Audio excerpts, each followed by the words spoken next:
Leur structuration, c'est comment ils vont s'organiser, parce que la plupart d'entre eux, même si aujourd'hui il y a beaucoup d'efforts qui sont fournis par l'APIP notamment dans le cadre de la création d'entreprises, mais souvent c'est compliqué pour eux et surtout il manque soit d'image, de logo, de petits aspects qui leur permettent d'être très présents et compétitifs sur le marché. Il leur manque aussi, c'est le nerf de la guerre, c'est l'accès au financement. Beaucoup d'efforts aussi sont fournis par les autorités dans ce sens. Il y a des fonds qui existent. Le quatrième défi, c'est auquel nous faisons face aujourd'hui, c'est le défi lié à la commercialisation, c'est l'accès au marché. C'est allemand, hein. C'est un travail de 2-3 jours. Une équipe, c'est un groupement de femmes, toute une équipe. Une seule personne ne peut pas le faire parce qu'il faut piler, il faut laver, il faut piler, enlever les cailloux, il faut laver. En même temps, envoyer à la machine pour piler. Comme maintenant on est modernisé, sinon avant on le faisait dans les pilons, hein, dans les mortiers. Et maintenant, actuellement, on envoie à la machine. On pile à la machine et on vient, les femmes, elles font ça en boule là.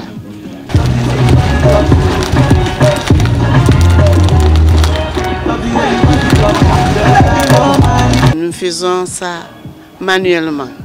Mais quand on a les machines motoculteurs, on peut bien travailler. Au lieu de faire 10 sacs, on peut faire 1 tonne, 2 tonnes, 3 tonnes.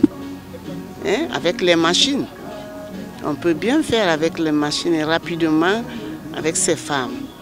Après ça aussi, la conservation, nous avons besoin des emballages. Les emballages surtout. Pour sortir comme ça à un marché de compétition, il faut de bons emballages.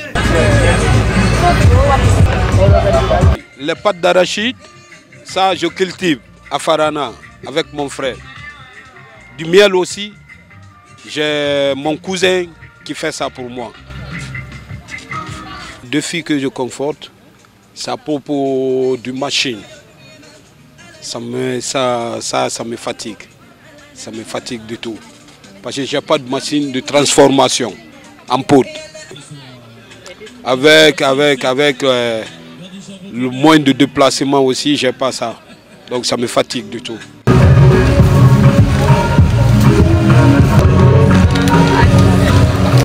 La liquidation aussi, c'est un autre gros problème. Par exemple, si on n'a pas cette occasion comme ça, il y a la foire, les autorités organisent les foires. C'est difficile de vendre 100 paquets à 200 paquets. Il faut que nous vendons entre nous, ou bien tu marches dans les bureaux. C'est pas facile de vendre. Les partenaires étatiques qui les aident à se formaliser, donc ça c'est réglé. Il y a l'accès au marché, ils vendent ici et ça leur permet de se faire connaître.